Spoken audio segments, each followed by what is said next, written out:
Today I want to talk about being who you are. I was driving today at the airport and I needed to get some gasoline. So I went to the gas station and the girl there was a young girl in her 20s and she was very friendly and she kept calling me by sweetheart and honey, very friendly. And one thing about her though, she had on a shirt that was very low cut and you could see a lot of her breast area.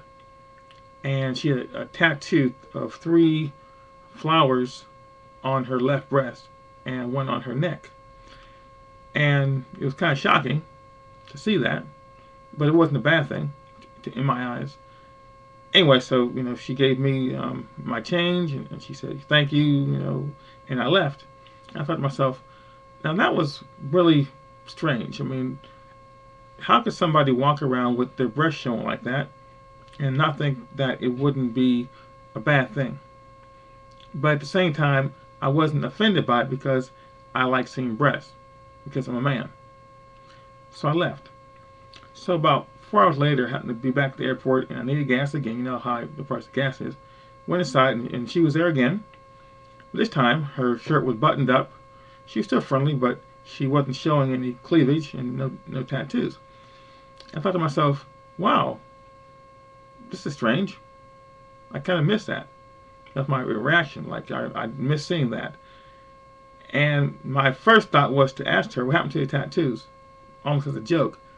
But then I realized that the manager had come in, and the manager was a female. And so she probably decided, well, she better close up shop because her female manager's going to oppose what she's doing and tell her, you better, not show so much skin. And so I thought to myself, well, she was being who she really was in the morning, and she's being, let's say, less than honest about who she really is because she has to adhere to or adhere, yes, you use that word, to the normalcy of social interactions with people.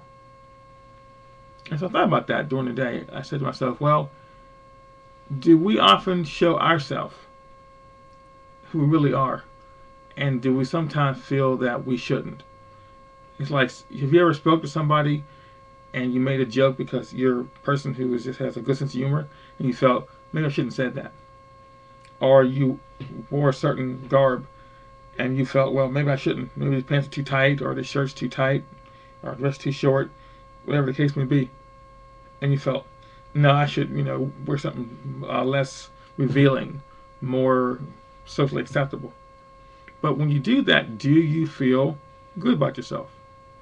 Is it always a good thing to make someone else feel better about who they think you should be than to be who you really are? Now, again, I don't think that a person should be able to walk around showing off a lot of cleavage in a professional environment if that goes against the policy. But the point is, it happens all the time. And when you're walking down the street or when you're in an office building, you'll see a lot of women and they have large breasts and they're showing a lot of cleavage.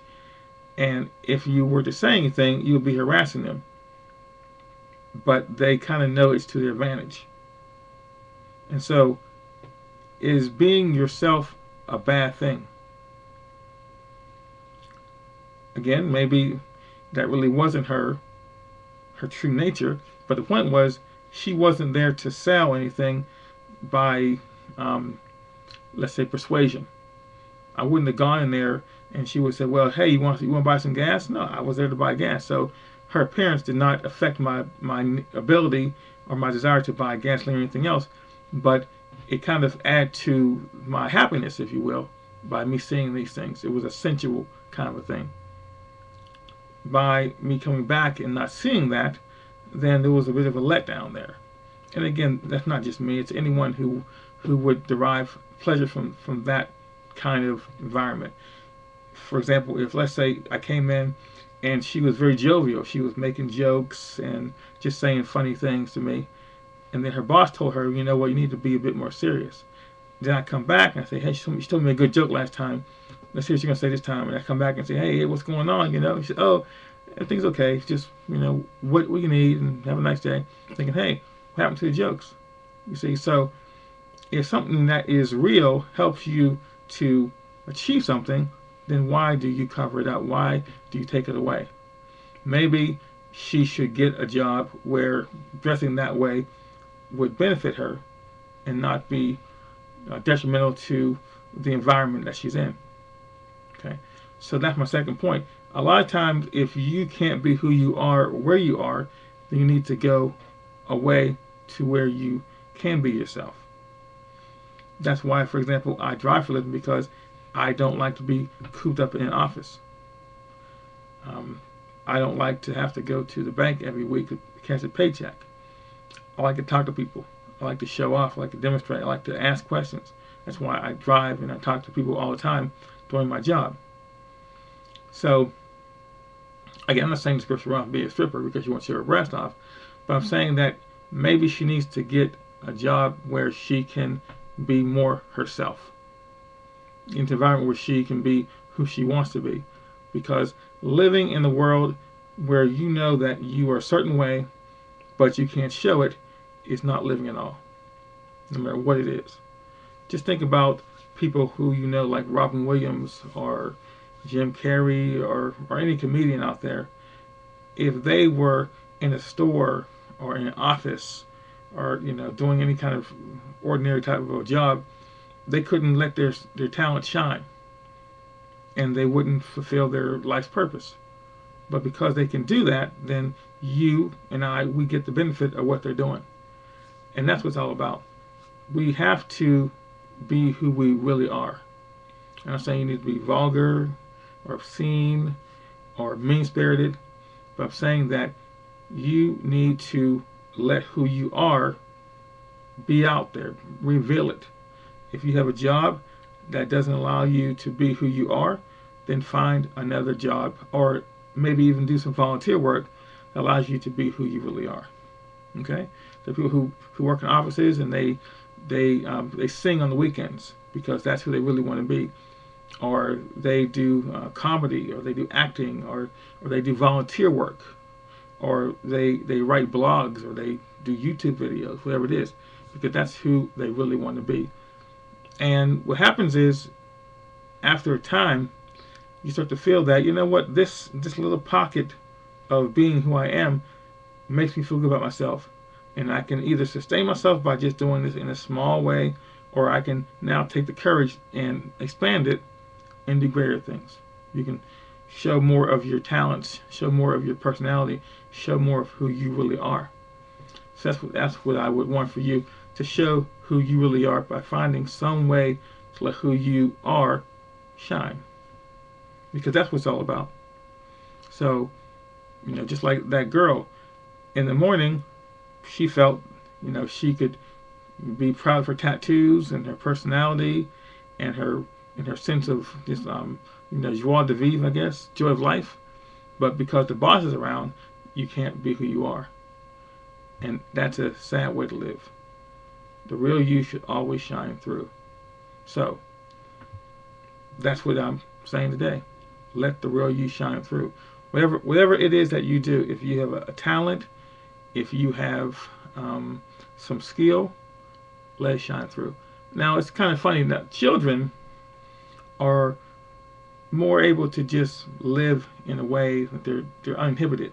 If you go into a venue of children, just a bunch of children's environment, let's say in a school or in church, wherever it may be, and you say, hey, who can sing, who can dance, who can tell a joke, the kids will say, yeah, many will say, yeah, I can sing, I can dance, I can tell a joke. But when it comes to adults, they'll be like, oh, no, I can, but I'm shy, I won't do it.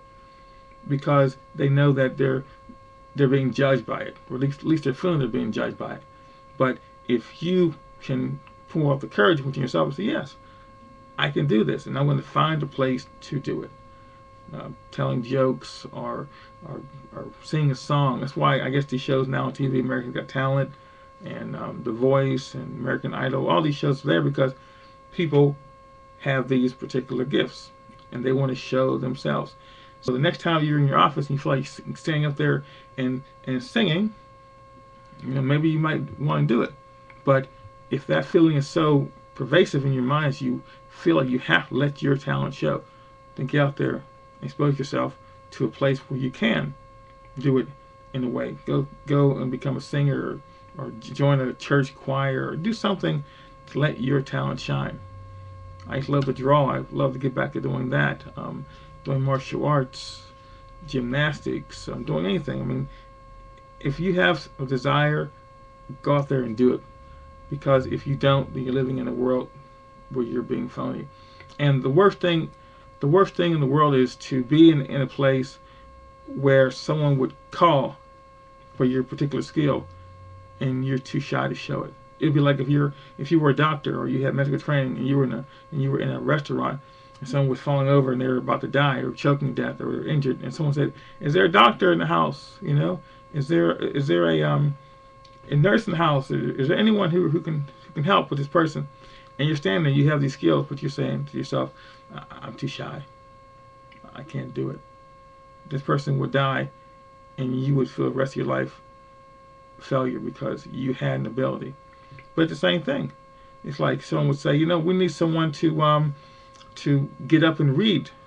We need someone to tell a joke. We need someone to sing. We need someone to build a deck, whatever it can be, whatever it is.